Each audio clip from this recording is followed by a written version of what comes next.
Hello, everybody. Today's guest is Sean Donohue. You've probably seen him on social media as the family coach.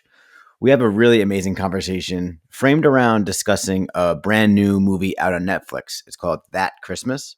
What starts out as a chat about a family movie gets really deep into topics like burdening our kids with our emotions, kids being forced to raise themselves. I mean, Sean really opened my mind to a lot of things on this one. So I really enjoyed the conversation. By the way, if you're going to watch this movie, That Christmas, before you listen, I just want to give you a heads up. If you are a devout Christian, there is a scene early on in the movie with the school play doing the nativity scene. We talk about this in the podcast, actually, but you could find the scene offensive. So feel free to skip it. It doesn't really add to the story. And then the rest of the movie is really great. But anyway, my name is Anthony Franzese. You're listening to the Successful Working Parents podcast. Normally, we interview working parents on how they're able to balance it all and still thrive. But today, we're switching it up with another discussion of family dynamics in a movie. So I hope you enjoy our discussion of That Christmas, out now on Netflix. If you enjoy this episode, please share with a friend. I hope you all have a very Merry Christmas, a Happy New Year, Happy Holidays to all. Anyway, on to the show. Welcome back to the Successful Working Parents podcast, where we talk to successful working parents. Title is still pending. My guest today, he is, well, if you're a parent, you've probably seen this guy on social media. He's a family coach. He's a founder of parentingmodernteens.com, father of three. Ladies and gentlemen, Sean Donohue. Sean, What's welcome to the show. up? Hey, how's it going? Hey, Anthony. Yeah, thanks for sharing that. It feels good that a lot of parents have seen my videos. You might have seen me as on social media as the family coach. And Anthony, you came up with this great idea for a cool podcast. Happy to be here, man. Yeah, I'm excited to talk to you about it. So we're talking today about That Christmas. It's a brand new movie, just came out. You can Yeah. check it out on Netflix right now. Mm-hmm. Um, I didn't know this movie was coming out. I asked you to choose a movie, and this is the one that you chose. So I was excited to dive into it. It's Yeah. actually based on a children's book or a group of children's books Yeah. written by the director of Love Actually, which I don't know if you caught it. I feel like they were making fun of Oh Love my gosh. Actually. Are you serious? I was Yeah, actually thinking about talking about Love Actually today because yeah, I because was like, they kind of yeah. like obviously like jocking Love Actually a little bit and making fun of it, but I guess it makes sense now. I just realized that after I watched the movie when I looked into it. Wow, that totally makes sense. Yeah, like it's like one of those movies where you have like these three or four different scenes or characters, protagonists, and they're not connected to each other. Like, what is happening? It's like three or four different movies here. They're not Yeah, connected, yeah. and you're like, are they ever going to come together? And how are they going to come together? Yeah, I mean it's basically like an animated Christmas Love Actually, right? I was actually thinking as I was watching the movie because it has a really, I don't really like the opening at all. Uh-huh. I thought it was like really poorly done. But as far as like after when you realize it's one of those movies, right? Yeah, Because that's one of the downsides of making one of those movies when you have like four different main characters because hmm, like it takes slower to build the character arc and like what is this totally, going on. So then totally. I finally figured out like 30 minutes into the movie, I was like, oh my gosh, I think I'm getting it. Wow, I think I like this movie. Uh But huh. I was Uh-huh. actually thinking like I'd be curious to see if they made this movie with real humans Yeah, because it was so like deep and not like your typical cartoon movie. It seemed like a movie actresses and actors could actually play. yeah, totally. I mean, we're gonna get into that. Before we get into it, though, why don't you just quickly share a little bit more about the work that you do as the parent coach or as the Yeah, family man. coach? Yeah, man. So I'm a 46-year-old man, a pretty typical American man. I drive a truck. I love football, basketball, hot dogs from Costco, and I have a unique gift and a unique business. So I've been working with kids and teenagers and families for 25 years. And then about 11 years ago, I just had this idea for this new way of helping families. Some of you might be familiar, someone around my age, with this old TV show called The Super Nanny, with this reality TV show. This English lady would travel into people's homes to just connect with the kids, parent coach, bring the whole family together through creativity. So that's kind of like what I started in doing. And I did that in homes in everyday crazy homes in the San Francisco Bay Area.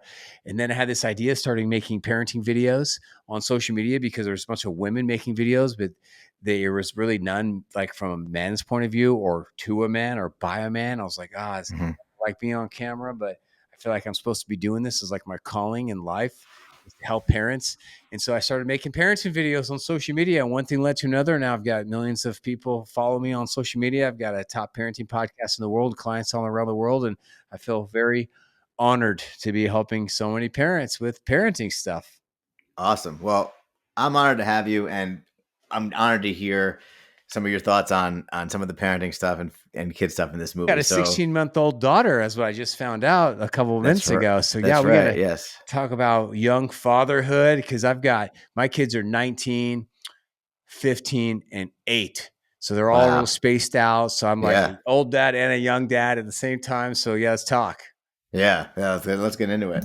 All right. Well, the movie kicks off, and you didn't like the beginning of the movie. I was a little bit skeptical myself, right? Really? Why? Why were you? I mean, we actually turned the movie off. That's how you go. I'll tell you how bad it was. We stopped it, and I'll tell Okay. you why. Yeah, you go. Yeah, it's intense. I don't know. I just I wasn't sure what to expect, Okay. and you get Santa kind of flying in, and like some little town in the UK, Wellington on the Sea, and Yeah. he's down to one reindeer, which never explained what happened to the other reindeers, I but know. he's I down to know. one. I It's know. like a little dark start, and Right. I don't know. And Right. then I'm just thinking he's got an accent. Like, where's this guy I from? know. He kind of was like had a shaved head. Yeah. He looked like that one actor from that movie, the drumming movie. Please continue. Well, what he was voiced by Brian Cox from Succession.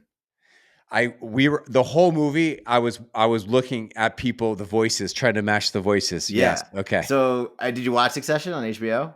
No. Okay. No. I mean, he's great show, by the way, but Yeah. he's like the worst like businessman ever, like the most Yeah. like a really Yes. bad. And so for him to play Santa was pretty funny. Um, yeah. So I don't know, and then it just started kind of then it kind of sets up that he's in some sort of calamity, and then they have to go back a few days to like a school play. So yeah, what happened to you that you turned it off? So Did you finish it?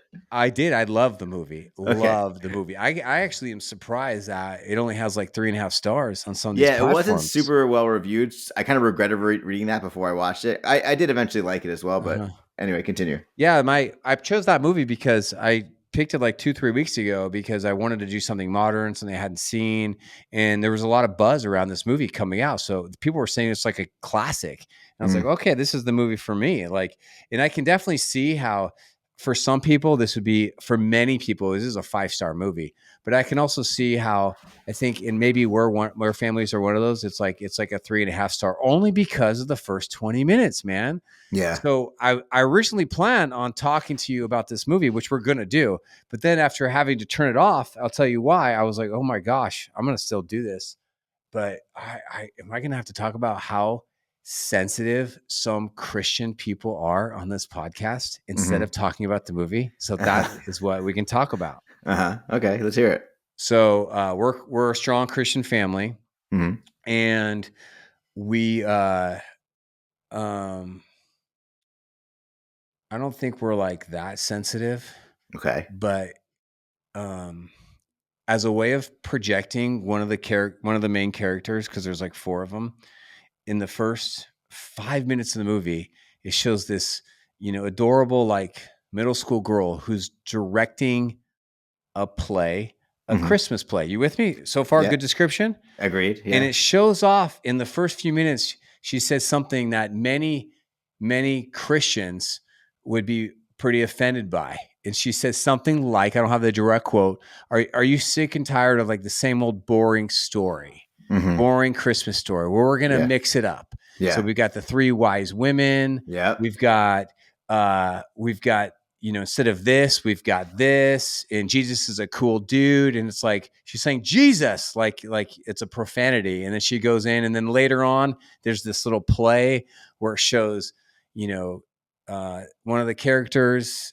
like, I won't spoil it, but like You can singing a spoil. You can spoil it. Madonna song, like Papa Don't Preach, like, am I going to Yeah. keep my baby? And Yeah. like, if you're not conservative, you're not Christian, none of this would be effective. But I think Christians, Anthony, we're so like sick and tired of Hollywood saying degrading stuff Mm, and making fun of us or making us look like idiots. We're like, many of us are like hypersensitive now. Oh, here we go again. yeah. Another like super like anti-Christian movie out of Disney or Netflix. Like we just got to suck it up or not watch it or get weird about it. You know what I mean? Yeah, yeah. So I know it's So is that what give happened? So you, your family look at each other and like, we can't watch this? my wife was said, what movie are you having us watch? What is going on here? And I said, I don't know. I got good reviews. And she's like, can I'm you so just, glad you picked it and not me. So it wasn't like I like no, this made is you real watch it. life, but Yeah. it's interesting because this is like real life. This is like real life stuff that happens in a lot of homes, actually. Yeah. Like not a lot of homes. Like we'll be like, what are we watching here? And like, there's just a more sensitivity because like when we were growing up, it's Disney. And nowadays, for a lot of different reasons, not just for like Christian or spiritual reasons, a lot of parents are more hypersensitive about what do we want to, show our kids right now. And what is Yeah. this? Yeah. So then what happened was we turned the movie off. We sent the 8-year-old to bed. And then I said, well, I still need to watch this movie for the podcast. And I want to watch it because I'm curious and I have to watch it. And so we watched it together. And what was interesting about this is that here's like a little article. I'll just read it. Like for conservatives who don't want to be triggered, just skip the play at the beginning of the story. It has no effect on the rest of it. There's only there to establish one character's personality and add some laughs. Basically, there's no teenager. Basically, there's a teenager who's put in charge of a Christmas play, and she's fed up with the same old boring traditions. So she shakes things up wherever she can. The play was just one of the things that changed. The adults were not impressed and told her so. So then I Yeah. turned to my wife and said, "That's interesting." So now you have a teenager like twisting the Christmas story, but the adults were like, "Oh, I don't like that. You shouldn't make jokes about Jesus." You don't see that on cartoons. Like that's kind Yeah. of right. That's kind of heavy That duty. was one of my points I was gonna highlight to you is like the second part of that where this girl kind of does these things and then the parents don't appreciate it. And I think this woman, her name is Bernadette, like she's clearly like so like type A perfectionist. I feel Mhm. like that underappreciation would probably really affect her and she take it to heart. So that was the thought. That was my thought was like, wow, they didn't appreciate all this work that she did. And that I, was how I mean, you read it. That's good. That's yeah, that's how I that's read it. that actually bleeds into the story. How there's a disconnect between Bernadette and the parents in the movie. So that makes Right. sense. That's how you Yeah. took it. That's how I think they were intending it to take, Yeah. and we didn't take Yeah. it that way because we were so affected, I guess, and Yeah. insulted by some of the other imagery that was even shown, which I won't even mention right now. It can be pretty insulting, like the watermelon whole thing and Yeah. the The splatting. watermelon. I You agree. know, Yeah. I thought that was a little, yeah. I it's mean, like I wasn't, why would this is the problem I have, and I'm almost always a very positive person, but I intentionally said, okay, crap, I have to call this podcast, and the only yeah. negative thing I have to say is going to be in the beginning. But it's like, why does Hollywood, why do these filmmakers, why do they have to try to like insult something that is so sacred to so many Yeah. people, like Yeah. why? And it's not even that funny. Like there's, you could have done something else. Yeah. No, I totally agree with that. And that's so it sounds like you researched it and it was like a thing online that Christians were taking offense to it. My wife found a ton of things, and then I found like a Christian article about it, and some Christians like off Reddit, they're just like unhinged, like here we go again. And Right. then Right. Right. the more like poignant or posed, like there's this article here from like a Focus on the Family. They're like, they take it with a grain of salt because it really is a very beautiful movie. And I'm so glad I watched it, man. Like it could Great. have been a great movie. It could have been a classic Yeah. if they just, I think, made a few changes. Yeah, I mean, it needed to be funnier in general, and I mean, I'm I was raised Catholic. I didn't find that scene particularly offensive, but I also didn't think it was like if that was like the most jokes, like that wasn't really that funny anyway, right? So I feel like Yeah, good point. this is what held the movie back to me. Mhm. But that's really interesting to hear. Okay, so did you have any thoughts on that underappreciation from the parents to the kid? Yeah, you know what? It's almost like uh, we were so focused. You were relieved that they expressed that We were. almost. It was Yeah, surprising because again, you see a lot of like direct and subtle. At least from a Christian point of view, you see a lot of direct and subtle like little nuances, like anti-Christian type stuff through kids shows nowadays. Like if you're looking for it, you can find it. Mhm. But what you don't find is parents being like, like saying what they said. So, but I can see now that where the character ends up going is like these parents end up. Um, I guess I won't do too many spoilers, but essentially there's these four characters, and one of the characters, her name is Bernie or Bernadette, and she's a teenager, and so she for some reason has a bunch of kids at her house, and she's babysitting them, Yeah. and then the parents go off to do some type of event together where she's the babysitter, and the parents something happens to them, and so then Bernie, this little cute female director is now home alone on Christmas Eve and Christmas Day with Yeah. all these kids, and this huge responsibility of taking care of them falls on her. Yeah. And how she handles it, I thought was, really brilliant and cute and fun. Yeah. Well, I'm gonna say let's feel free to let loose with the spoilers. I'll put a spoiler warning in the intro, and I think Huh. I would encourage people to watch the movie before they Okay, listen if cool. they don't want to hear the spoilers, because I Okay, think thanks. there's a few key details that Yeah. need to be spoiled. But so, and similarly, if you're listening to this, feel free to skip ahead to the movie after the play if you Yeah. find like that might be offensive. Okay. There's a huge part that we have to talk about, which is Yeah. Danny. Yeah. I mean, the tragic character. So Oh my after gosh. the play, Danny, who played a chickpea in the play, he's new to town. He comes home. His mom isn't home. She's at work, and his dad's supposed to pick him up and didn't. He was supposed to show up to the play and didn't. Recently divorced parents, and Recent and this divorce. deadbeat dad bails on his son, only Yes. child. Yep. And I come from a divorced family, so I totally my dad showed up for stuff, thankfully, but I could totally relate to the kid in different ways. He's talking to his mom via post-it notes, right? She's leaving notes around the house, and he's essentially having conversations with her notes. Yeah. This is tragic. And not to make light of this kid is a great kid, and this would really have a profound impact on a kid. And I thought he would He almost really would. certainly be He really having a would. harder time than this kid is having. I think that you could make the case for all. I'm just going to keep calling 4 main characters, but there might be 6 or 7. Yeah. I think you can make the case that the movie was so deep that part of the beauty of the movie is that they really do a good job of saying, like, you can see how hard it'd be for this character. Yeah. And Danny, not having his dad involved, he's in a new city so deep, but that's also one of the downsides of the film. It's like it's like they went too thin with the characters, maybe too many. Yeah. But yeah, and here's one of the most beautiful quotes from the movie, and this is a paraphrase because I was watching the movie, so I didn't write down. It's something like this. It was a voiceover, which I think is Santa's voiceover. Yeah. He said something like this. I had this written down. I think you're stealing it. Oh, okay. Let's see if the same thing. Well, you go first.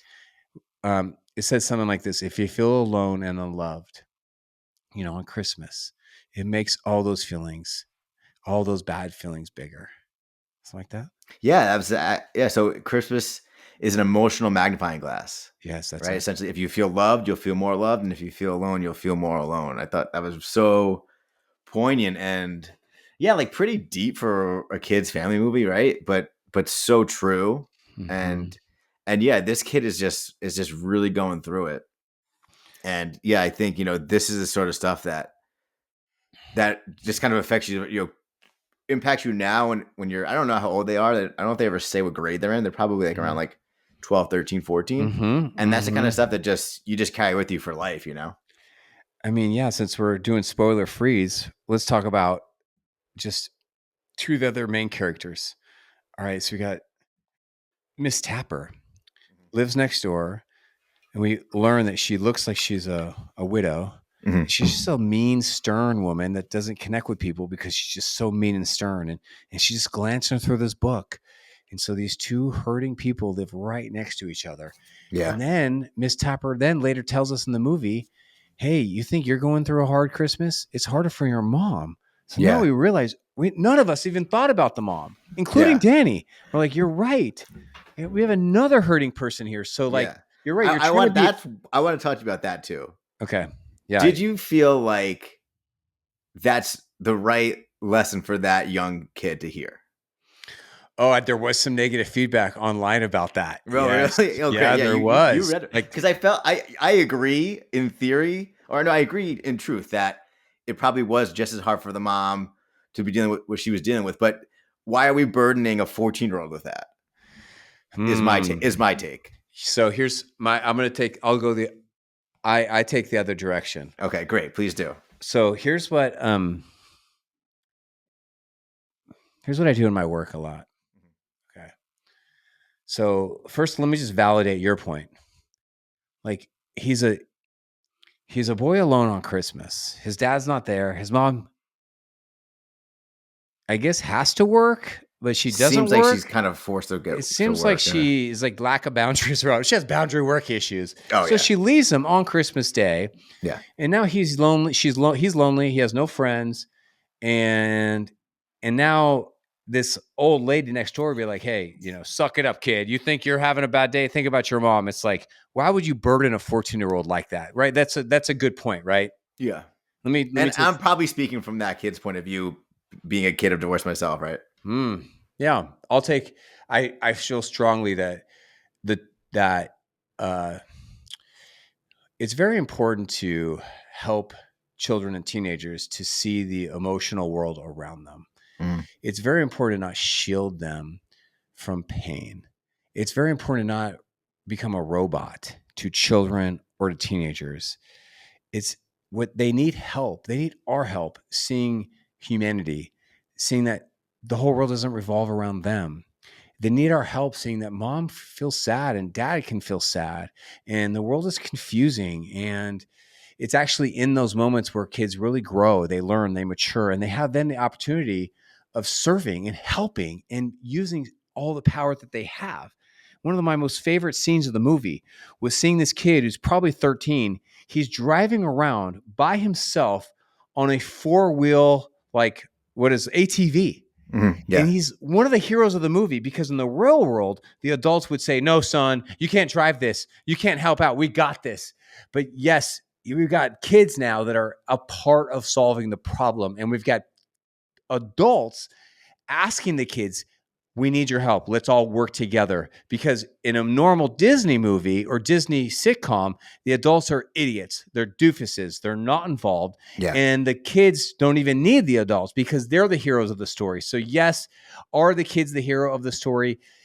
Kind of, but there's other heroes of the story too, the adult. And it was this community of like local heroes coming together. So yes, I love that she, in a not a very tactical or sweet way, she helped Danny see, hey, your mom has feelings too. Let's show some love to her.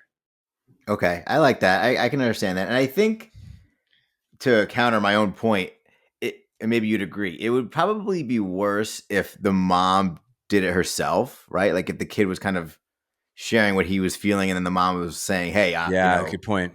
Yeah, it'd be it's harder. hard. Yeah, I think that it's harder to, because then you're really I think a parent really shouldn't burden their kid with their stuff, right? More or less, usually. But I Yeah, think can I cut you off? Sorry. no, jump in. No, I was just gonna say, Can but I I tell you think something juicy? yeah, please do. But I just think it makes more sense when a third party is kind of sharing with you to open up your perspective, Yeah. and stuff like that. But yeah, I'd love to hear your thoughts on the burdening. This is right on the burdening. So, okay. So here's what I do for work. It's, I do a lot of stuff on social media, podcasting, but then I actually work with parents every day, in either their one-on-one sessions or inside of my membership. And it's all Zoom based, right? Yep. And so, not very often, Anthony, not very often. I'm only talking like 3 times a year. Will a parent say to me, kind of what you just said, and they'll say like, Sean, I don't know if I should say that. Like, I don't want to burn in my kids.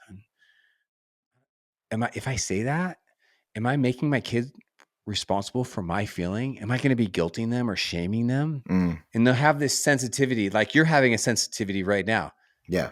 And then what I have, because I've been doing this for 2 decades now, what I will almost always say when someone says this is this. And I'm going to say to you, and you can answer or you can pass. Okay. I will ask them a question. And I'll say it like this. I'm really glad you're bringing this up. It's really important to be sensitive and, not make our kids responsible for our feelings or put too much on a child, but can I ask you a personal question? Then they'll say, yes.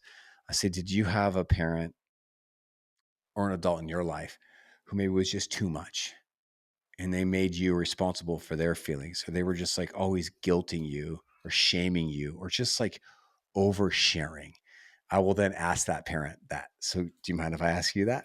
Yeah, I mean, the answer is yes. That's kind of why I'm taking the stance I'm taking. Yes. And that's normally the answer too. Yeah. Yeah. Yeah. Do you want to talk about the movie, or you want to tell us a little bit more about No, that? I mean, I would love to. I mean, we can talk about this for hours, right? But yeah, I think like so. But when you say that, but it sounds like you were asking that question to somebody, but then you're saying that it's okay to put that on the kid a little bit. It sounds like you think it's important for like responsibility, I guess. So I think that there's a fine line that we all must be aware of. And it sounds like an adult in your life crossed that line. What is healthy is sharing your feelings with your kids in a very appropriate way, in appropriate age appropriate time, in a normal, healthy way. There's actually research on this. The most research was done out of the think tank out of the Washington State University, where they actually said like it's actually extremely healthy to share your feelings with your kids, because if you think in reality, you already do. Your kids know what you feel. They know that you're angry. They can tell that you're sad. They Yeah, know that yeah. you're pissed off, and they can tell when you're happy. So if you listen to some of these people who say shield your negative feelings from your kids, it's too much for the kid. You're actually creating a deceptive environment. You're lying, and that actually means you're only going to be sharing positive feelings with your kids, hiding negative ones, which then is going to make your kids look at you and you're just a robot Yeah. who doesn't feel anything. And who's going to teach them how to manage negative emotions or guilt or shame or fear? If they don't have a parent role modeling it for them, then you're going to Mm. create a generational cycle. Don't get me started. So, okay, so you're asking the parent that question basically to frame it as just because that happened to you because somebody may have crossed the line doesn't mean that you doing this is So crossing yeah, the so line. you and these other parents, you have a gift now. You have a sensitivity to that line that other Mm. parents don't have. Okay. But so that's some baggage you'll have to work through, and maybe step into how do I share my feelings with my kids and my teenagers when they, in an appropriate way, so Mm. I don't hurt them the way I was hurt, but All right. also so that I can do it properly, in a cool, normal, like in a way where I'm not Yeah. like barfing or oversharing or being weird about it. Did that Right. answer my question? Did it answer your question? Totally. No. Yeah. All This is why right. we brought you on, man. That's a gem. That's a gem right there. All right, cool. All Thanks, right. man. So Thanks. and yeah, there's again. I think we could talk about just Danny's experience for a long time, and we'll come back to it. But just to kind of set the rest of the scene here. Yeah. So, yeah. So then we have Sam and Charlie, twin sisters. Sam's thing is that she's Oh just yeah. she's worried about Charlie kind of misbehaving and being naughty and ruining Christmas because Santa won't come. Um, Mm-hmm. they set up the snow day in the blizzard. By the way, the thrill of a snow day. You're out in California, right? I don't know how often you've gotten to We don't. experience No, this. no. Yeah. Most Californians get no snow days. No, Okay. Yeah. up So only up in the mountains, you do. yeah, I mean the Northeast. It's so when you're a kid, there's few joys Yeah. quite as pure as what we Oh have here. yeah. Oh, totally. Oh, the best. Oh, it's one of the best feelings. What Yeah, do you you do? wake. What's some of your favorite memories or things you do on a snow day? Oh, well, you stay in your pajamas. You watch The Price is Right. It always seems to Oh be. It yes, always seems to be on when you yes. if you're home from 10 school. Price is a.m. Right is man. on, and then Yeah. obviously, and then you got to get the crew together, and you start doing stuff in the snow. And that's it. Yes. Like Yeah, snowman, tackle football, snowman. Yeah, snowball pranks. fights. Oh, All so that good stuff. fun. Yeah, so that's all. It doesn't snow as much in the Northeast anymore. Apparently, there's Oh, some global warming happening, I guess. oh, But interesting. when I was growing up in the '90s, it was good for like 4 to 6 to 8 snow days a year. Oh, So solid, man. yeah, That's a big part of your life, then, man. yeah, That's a totally. big part of like your childhood. 4 to Oh, 6 to 8. oh yeah, totally. Yeah, they're those are core memories. The snow days for sure. Um, so then I thought that just to sit on the twin sisters, yeah, from like my point of view, from a child psychology point of view, like you could sit on that for hours. So what we want to, as you watch this movie or you rewatch it, here's what I want us all to think about as someone who's an advocate for your kids. A parent's words are powerful, and how you speak to your kids and about your kids are so important. So we have these labels here that Santa Claus philosophy has brought us naughty and nice. And if you actually break down, like, this is the philosophy of Santa and naughty and nice, I think it's so jacked up. It's so Mhm. wrong that, naughty kids don't get coal. Like, the kids who are naughty are the ones who need the love most. It's the Yeah. kids who are hurt people. And so you've got this rambunctious, fun twin sister named Charlie, who's being described as naughty, bad. All because if you watch it, I was like, oh yeah, she's not naughty at all. She's just a rowdy, and she clearly is saving the turkeys because she Right. cares about turkeys. Yeah. Yeah. But the adults can't see it. So this is so typical for like an ADHD child. They look at the child and they think he's a bad kid, annoying, like mean, selfish. No, the kid is just a kid. It's just Right. just a kid. That's how a lot of 11-year-olds are, ADHD or not. They're not naughty. Yeah. They're being a kid. You're the Yeah. one being weird. Yeah. You're the one who deserves a freaking label. And then you got these horrible labels going out there. And then it creates damage. So I'll let you pick up from here. Yeah. So, I mean, I jumping ahead though. Like, they eventually get to the point where she is just being misunderstood, right? Yeah. And she's not naughty. Like, I think that was a really nice moment towards the end where the sister finally realizes she's actually looking out for me. She does it in her own quirky ways, and she Yes. stands up to the She stands parents. up to her own parents. Yeah. Like, she's not naughty. Stop calling her that. Right. Yeah. She was doing this. She was doing that. She's a great sister. Yeah. And like, that was I got goosebumps watching that. I was like, That that part is. actually got to me a little bit. Yeah, it did. Mhm. Okay, jumping ahead a little bit though. So, not to go back, but burdening Danny. His mom hits him with dad ran off with a 25-year-old nurse. I don't know if you caught that I part. didn't catch that. I Okay, didn't yeah. catch Next that. time, she says dad ran away with the 25-year-old dental nurse. Again, Oh, traumatic thing to say. I think that's the first part. Fine. Think about mom's yeah. experience as well, but maybe Yeah. now we're crossing Yeah, boundaries. maybe. Yeah. Yep. Please I mean, continue. this kid's, he's really raising himself, right? More or less. And I think I'm curious to hear your thoughts when you work with kids from single parent homes or from, homes like this Mm. with maybe like, abandonment or just an absentee parent. What are some of the behavioral issues that Mm. arise? And then how if anyone at home is dealing with something like this, like what can you do to help, Mm. help get the kid back on the right track? Because Danny's much more adjusted than I think the average kid would be from this experience. Well, So far, also anyway. Danny's like that 12, 13-year-old. So that's like the time when you start realizing, like, okay, Yeah. dad's not around. F this guy. I'm angry. I'm gonna show the world what's up. That's I'm true. gonna When we right. see 17-year-old Danny in the Mm-hmm, sequel, it might be a different mm-hmm. story, right? Oh, right. Yeah, that's there's only so I do a lot of podcasting and on people's podcasts, and there aren't that many things that people can say that um I guess gonna like what's the word I'm looking for? Like, really move me Mm-hmm. or get under my skin. But you actually said so in a really good way. You said Jeez. something. I know I got to make that clear. You Shit. said something that really got under my skin in a good way. You said it real casually. You said Danny's raising himself. Uh-huh. He said essentially raising himself. So why did you? I agree with you, but why did you say that? Well, because he's feeding himself. He's feeding himself the food the mom leaves, and he's talking to post-it notes. He's watching monster truck videos in the morning. He seems to be just taking care of his needs on his own. In a lot of Mm. ways. Obviously, Mm-hmm. there's some food in the house, but he's Mm-hmm. feeding himself and dressing himself and all that stuff. Mm-hmm. He's Yeah, behind in man. his studies. Apparently, he seems to be behind in his studies from what we learned from the teacher. Oh yeah, yeah, yeah. It's interesting. He's actually getting mothered and parented by the school teacher in a Right. very like weird way, but it's like Yes. they have a connection over snowmen. Right. So I get moved by that because one, personally, that is a phrase that I use when I talk about like my sisters and I growing up, Mm-hmm.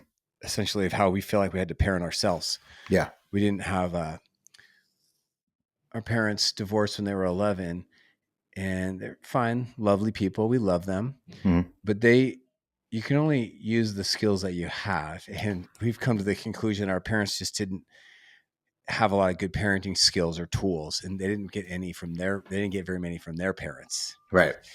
And so it's just amazing of how well my sisters and I are doing, because we just, based on the cards that we were given in some sense, that's partly why we were actually talking about my, Christian spirituality. That's how I actually got into it. I got into it in high school all on my own, and then in college, and because it was like something that was so meaningful to me, and just Yeah. having a vision of like love and a direction and guidance and hope. Anyways, so that's a little bit about me. But then, yes, and then now, what we have now, let me just try to expand your mind. Parenting yourself, right? So most parents, they provide food, they provide shelter, water, a cell phone, clothes, Christmas parents. Um, But really, what our kids need is they need more than that from their parents. They need love, they need attention, they need time, and they need emotional intelligence, EQ training from the parent. Like, parents are teachers, and every home's a school, and our kids are going to learn a lot of great things from school. But the most important lessons in life are never going to be learned in a school. And so I want to just elevate and expand your bar for a second, because being a good parent is not just about like, you know, driving your kid to and from sports, or helping with their math so they can go to college, or, putting money in the bank. Like, being a good parent is the greatest invitation you'll ever receive to do deep love, deep mentoring, deep EQ teaching, training, walking a child from immaturity into deep relational maturity. And so when I hear the term parenting yourself, I think that is really what our kids need. They don't need another screen in their life. They need a parent. So they're not parenting themselves, because YouTube, TikTok, and Instagram are so powerful nowadays that is who's going to be parenting our kids if they do not have a parent. They will be parenting themselves with the people on those devices. That was a little bit of a random tangent. And sorry for the length of it, but that's my thoughts.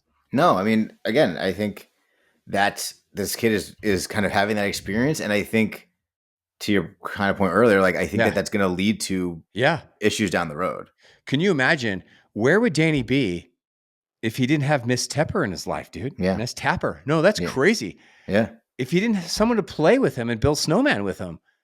And I wonder if Miss Tapper seems to live like next door. I wonder if she kind of, we don't get the context, but I guess she's kind of seen what's gone on the last few months, and she Oh, notices, wow. you That's know, such a deep point. she noticed this movie is friggin' deep, man. She notices the mom is I not want there to. that much. Oh my gosh, man. She never sees the dad, right? So she's got her own assumptions, you And one of know. the most brilliant things from like me, from a male point of view of the whole thing, was, I think Miss Tapper said, Anthony, we need your help, man. Get on that bike of yours and let's ride. Yeah. Yeah. Like, So she's giving him the chance to like step up and like be responsible and yeah. yeah, And and like she did really it. like And she did it numerous times. If you actually having flashbacks, she was like, build them. She's like, now let's build the snowman a house. yeah. She is actually like giving him challenges, and he's a little young man who, can you imagine what would he have been doing? He would have been abusing screens or drugs or people or himself if he didn't have Miss Tapper in his life. That's nuts to say. Wow. I mean, I wonder if they even thought of that when they wrote this, you know? Oh my gosh. Okay, so Right? where are we? So now it's Christmas Eve. The parents all have a wedding for Christmas Eve. Who I don't know who is getting married Christmas Eve. That's wild, but that's how it goes. I also didn't know that you ate a turkey on Christmas Day in the UK. Did you know that? That's apparently a thing. Oh, okay. Oh, that's why she That's wanted to why they're save all all the going to get turkeys. turkeys. Yeah, that's why they're all going Okay, to get turkeys. okay, Yeah. okay. Interesting. So we get the blizzard. Hmm. Now, again, it's Christmas Eve. Dan's mom goes to work. Dan's dad is coming. And you just know he's not gonna, right? Like we're Hmm. obviously not gonna meet this dude. I think I kind of figured that out from the beginning. And Yeah. Dan misses the chance to go hang out with his love interest Sam, Hmm. just to go home and find out his dad's bailing. Hmm. So Mhm. we have this scene where the parents are stuck in a blizzard, the ferry's closed. Mhm. They try to drive and the car crashes. Yep. The They call parents the are most of the parents are doofuses in this, yes. so that sticks with my negative criteria or criticism of so many shows nowadays. It's like the parent, Disney shows the parents are either dead or they're doofuses. Please continue. Yeah, well, no, I mean, this is the only time where like they seem to all have like two parent households. In Disney shows, they almost never do, right? Like, There was a lot of doofersery, whatever that word is, but there was also a lot of good parenting in yeah, this. or at Yeah. least what seemed like good marriages, right? They seemed to, there wasn't a lot of Good marriage. infighting, Yeah. a lot of There was no some fighting amongst the spouses, other than the romantic one. things, Yeah, this is probably why the movie is only 3.5 stars. It was yeah, too complex. yeah. It It was was like, too it complex. was I mean, too complex. we're uncovering layers right now that I it just know. I'm learning about it from you. It's like too complex. Like, aren't all parents supposed to be doofuses, or aren't they all supposed to be this way? Like the parents of Home Alone, which I know you're going to be talking about next week, they're not complex. They're not complex. Most parents are not complex. These are complex. These are all complex. Please continue. oh, I just thought of this. The best adult parent is really Miss Tapper, who doesn't seem to have kids, right? The rest of the parents are Mhm. obviously not that great Mhm. at it. And Like, she's just complex. She's not your typical yeah, lovey-dovey female, warm, hugs and kisses and yes, yes, matriarch. She's a very harsh woman who's hard to be around. right, And totally, she, very complex. Wow, yeah. man, I'm like getting into this movie a lot more What now a film! I listening to gotta watch it this. again. I gotta watch it again Yeah. now. Yeah. The parents that get stuck in the car, they call the kids, and they don't say why they're not coming home, right? They just kind of say we're not coming. Mhm. That to me, like as far as like parenting scenes, I feel like one of the dads would have been like, I gotta go, like I gotta like find help, right? Like they kind of let that one go. Like one of them would have trudged out in the snow. I mean, what would you do if you're stuck in a car and you have three I little did kids at notice home? that too. Yeah. I did. Like, I thought, talking about shielding kids, I thought that was a wise move that they didn't tell them, like, Mm-hmm. hey, this is a very bad situation. Like, it's Christmas Eve. That was probably Mm. wise. Like, why burden your kids that way? That's see, you're like a more mature, longer tenured father than me. So you have like the other Mhm. perspective. Like to me, I'm Mhm. like, Yeah. why wouldn't you? Like you just lied to them. But you're right. That is a good call. That was a good call. Like, why Yeah. burden and scare the kids? Yeah. Period. Yeah. It's not, you're in a, but yeah, that's like, again, like, let's be critical, even though I'm a very positive person, but No, I I just, look. If you thought it was a good call, I think it's. I think maybe you don't say, "Hey, we're stuck upside down in a dead car," but yeah, come up with a reason why they didn't really say why there's they're not not, coming home. there's not a lot of strong alpha males that are shown in cartoons. There's a No. really great movie called What Mitchells versus the Machines, and in most of these movies nowadays, the kids are the hero.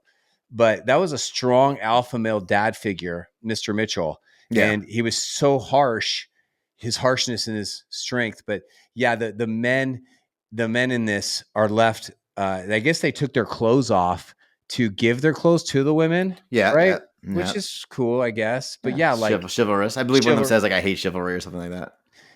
right? Which is Yeah. again like, this is like, why? No, chivalry is good. Like, why over the top? Why over the Yeah. top with some of this stuff? But yeah, man, I noticed that too. Like, get on your freaking boots, go for a swim, go find help, man. Do what you got to do. But I guess it's the blizzard of the century, Santa says. So maybe they would have died. Did you like how positive that one dad was? Like he just seemed to like everything. I don't know, man. Tell me, what are your thoughts? He was like is he the white one with? Yeah, like they're like the redheaded guy. Yeah, he just seemed everything that came up. He's like, I love that. Like I don't know. Yeah, I I thought think it that was was their like attempt at trying to be funny. He just, yeah, what? He just the movie's not that funny. the movie's not that funny, and yeah, that like they chose the wrong times to make jokes. Yeah, I mean, Yeah. I think he was. It's interesting hearing about how Christians could find this movie offensive. I wonder if like UK men would find it offensive because Right. the Yeah. British men are really painted Yeah. as like ineffectual, like Oh like kind of yeah. you know. Yeah. And I wonder too, like, if they could remake the movie after seeing like a 3.5 stars on most of the reviews, it's like, make a decision. Is this a drama or is this a comedy? Like, Right. make a decision. Like, are you going to try to have these character arcs with like, 7 characters, or could you take out and could you take out some of them? Like, and it kind of makes sense that these are 3 books. I believe they're 3 books in one. Yeah. Correct. So It's here, three books. who was your least favorite? I think I know mine. What was your least favorite character arc. Let's break it down. So you got you got Bernie or Bernadette, Mhm. who is staying at home babysitting with the kids. Two, Yep. you've got Danny and Miss Tapper, Hmm. and then you got the sisters, Sam and Charlie. Am I missing any? Those are the big ones. I don't think that the lost parents, had any arcs really. That's definitely the weakest one, man. Yeah, yeah, that was the weakest one. But if we're looking at, I mean, I would have liked to have seen a little more. The Bernie arc, they only really do it when she loses the kid at the end, Oh, that and was heavy, and dude. she I don't know. I'm like, is this kid gonna freeze to death in In the the freaking ocean? dark? I Yeah, know. In the uh, ocean, and she yeah, starts bawling because she yeah. lost her sister in the ocean. Yeah, yeah. So Gosh. so she overhears the mom. The mom finally gets back. She overhears the mom saying like, "Oh, I knew Bernie Yeah. wasn't ready for this," or something like that. And Bernie Yeah. obviously takes that really hard. Yeah. That was kind of the only arc for her. You know what? I'm convinced they should have they should have they should have made this a drama, and they should have made that scene even darker. They should have done darker Like she all ends up around. she ends up in the hospital, and there's like a 2 days before we know she's gonna make it or I not. don't know about that, but like imagine if you just take out the jokes and just sit on some of those darker moments. Just let the audience Yeah, sit in the sadness that his dad's not coming. yeah, Just like see him, he's staring at the window for like 5 seconds, and he's just lonely. Like you sit on those moments, you know what I mean? And that's yeah, like, can you imagine if someone ever made a cartoon where you think you're about to watch like a funny movie, like in an Inside Out, or you think it's going to be funny, but it's not. It's like, wow, this is all the colors are here, but this is not funny. And they're not trying to be funny. Like this is a dark family drama, but then it has a beautiful meaning and everyone is happy in the end, happy ending. That would have been a 5 star right there. yeah. Well, I think that's the problem, right? Because it's not funny enough, so it almost is like a drama with like it's just missing the Yeah. tone. The tone is off. It's not funny enough, and it's not dark enough. I think that's kind of the challenge here. Mhm. Um, Mhm. so my favorite arc, and certainly after talking to you about it, is the Danny Miss Tapper arc, because I feel like there was a lot to it, and you really Mhm. helped expand my thoughts on Mm. it. From Mm. how a kid deals with feeling alone, and then and how a change in perspective, Yeah. helps you feel better about your situation, right? And Yeah, it's like, yeah. hey, like the more you can get out of your own head and the more you can show care for other people and how is Mhm. this affecting others. I mean, this is an important lesson for any Oh, relationship, right? A marriage as well, beautiful. right? Whenever you're Well dealing with like marriage said. stuff, it's like, well, how's my partner's experience right now? Like, let me stop worrying about myself so much. So I think that was a good, Wow. I'm not changing the subject. Who's your favorite Seinfeld character? my favorite Seinfeld character. I mean, I love Seinfeld. I mean, I like Kramer a lot. I think Yeah. that the thing with Seinfeld is that the whole the sum is greater than the parts, right? So I think that Mhm. you need all four of them. I've I've been through different years of my life where I'll watch a lot of Seinfeld and I'll be like, "Oh my gosh, Elaine is my favorite character." Hmm. Wait, Elaine's not my favorite character. I like Jerry. Yeah. Jerry, how and now right now I'm at George. Like I think Hmm. it's one of the funniest characters. It's probably I think the number one most funniest character of all time, George. But I wonder, just to like not over psychologize us, um, when you pick your favorite character from Seinfeld or from Friends or Hmm. from Everybody Loves Raymond or from This Is Us, what does that say about you? And Oh yeah. the fact that both of us come from divorced homes, and I know I've had some very serious father issues, with my dad. It really, I look at that Danny and I look at that kid riding the ATV and the hero. I mean, of course he's my favorite character because I see myself, right? That I Right. saw so much of myself. My dad was not there in my life Yeah. growing up. And so I wonder, like, when you ask someone who's your favorite character, I wonder if some people will say, "Oh, I liked Miss Tapper, or I liked Ural, or I liked Charlie, or I like Yeah. Sam because of their Yeah. own backstory." Yeah. No, if you grew up being like a kid who was like quirky and misunderstood, I think you'd really relate a lot to Charlie, right? And I think what Bernie would be really about, like if you're like really like type A and like a perfectionist and like kind of Hmm. always seeking approval, right? Like it Hmm. does speak to like Hmm. different kids' experiences, so I can Hmm. see this. Again, this movie's a lot deeper than I think it's.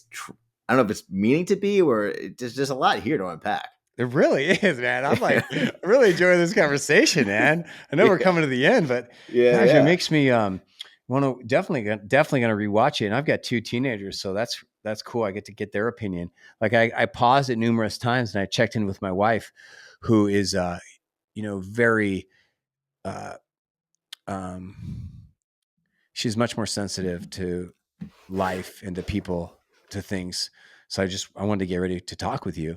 Hmm. And and um yeah, I don't know what I'm saying right now. I'm just excited to watch it with my 2 teenagers, see what they What did your think. wife think of the movie? Did she finish it with you? She did. I think that's part of the problem with this movie is that, if you can't really capture people's attention in the first 5-10 minutes, it kind of like makes a movie harder to, re-engage. And I think that from a Christian perspective, it was just so weird and so off. It took both of us some time to reconnect. So I'm going to rewatch it again to see, Yeah. okay. And it just seemed like the arc took way too long to really develop, man. Yeah, I mean, But it helped for me. It helped to be looking at it through this lens, right? I feel like if I'm just like popping on this movie with my family, it probably wouldn't have captured me. But I'm really looking. I'm thinking about the family yeah, dynamics. Like, it's uh-huh. almost a really good way to just watch movies from now on, just to make you more invested. Oh, I'm always watching for parenting when movies now, man. That's just how I think. Yeah. I got a I have this dream. It's been a dream. I've been trying to do it for 7 years. I just haven't done it. I'm gonna show like parenting in the movies, and I'm gonna do Hmm. an Instagram or TikTok about it. Where Yeah. I was gonna do Home Alone, Oh, nice. because those parents they're just horrible parents. Oh yeah. Oh yeah. Totally.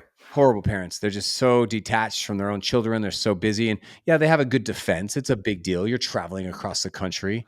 Uh huh. But like the siblings all treat each other like crap. They teach each other. Oh They let the kids just treat each other poorly. There's no leadership in the home and there's no love. And yeah, man.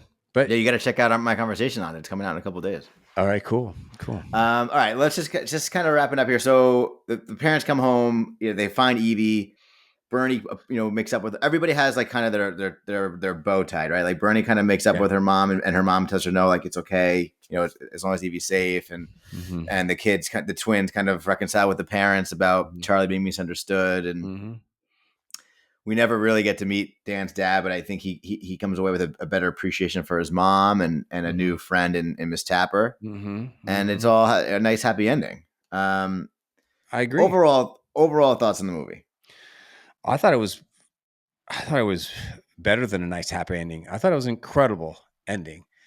I thought it was brilliant how they brought everyone together. And I'm okay with the end of the scene where they all do the cold plunge together and it's like it's warm. I think Yeah. that I would highly recommend that you watch this movie and then rewatch it. And I think as you're watching this, I kind of want to, just to bring it full circle, I kind of want to go watch Love Actually again. Mm-hmm, And mm-hmm. I want Yeah. to, and as you watch this movie, ask yourself, can you imagine seeing this movie with actual real characters? And here's a quote.